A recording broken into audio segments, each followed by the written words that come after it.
வணக்கம். இன்னைக்கு ஒரு குட்டி கதை. ஒரு நாட்டின் பேரரசன். அவனிடம் ஒரு வலிமை மிக்க யானை ஒன்று இருந்தது. அதை நினைத்து அவன் பெரும் கர்வமும் கொண்டான். போர்க்களத்திற்கு செல்லும் பொழுதெல்லாம் அந்த யானைக்கு வாட்கள் பொருந்திய ஒரு கவசத்தினால் அதன் உடம்பு மூடப்பட்டிருக்கும். அதன் வாலில் பெரிய குண்டு ஒன்று இணைக்கப்பட்டிருக்கும். அதன் துதிக்கை சுருட்டி வைக்க பழக்கப்பட்டிருக்கும். ஒரு நாள் போர்க்களத்தில் அரச யானை புகுந்து எதிரி நாட்டுக்கு பெரும் சேதத்தை விளைவித்தது. அப்பொழுது யானையின் கவசத்திலிருந்து ஒரு ஆயுதம் கீழே விழுந்தது.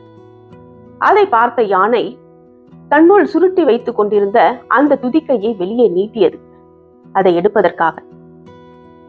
அப்பொழுது பாகன் அதனை பார்த்து விட்டான். உடனே ஓடி வந்து யானையை போர்க்களத்தில் இருந்து வெளியே கொண்டு வந்து விட்டான். துதிக்கையில் ஈட்டி பட்டுவிடக் கூடாது என்பதற்காக. அன்று இரவு அரசனை சந்திக்கிறான்.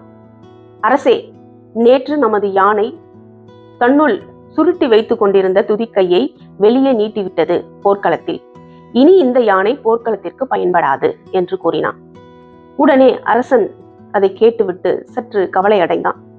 அதை நினைத்து கர்வம் கொண்டிருந்த அரசனுக்கு அது மிகுந்த ஒரு கவலையான விஷயமாக அமைந்தது. சற்று யோசித்துவிட்டு, சரி, இனி இந்த யானையை போர்க்களத்திற்கு பயன்படுத்த வேண்டாம் என்று கூறிவிட்டு சென்றான். இந்த கதை இங்க முடியுது. இந்த கதை நமக்கு என்ன உணர்த்தது? மனிதர்கள் நாவை அடக்கும் வரைதான் அவர்கள் மகிழ்ச்சியாக இருப்பார்கள். இந்த கதையில யானை தனது துதிக்கையை சுருட்டி வைத்துக் கொள்ளும் வரைதான் அதற்கு பாதுகாப்பு.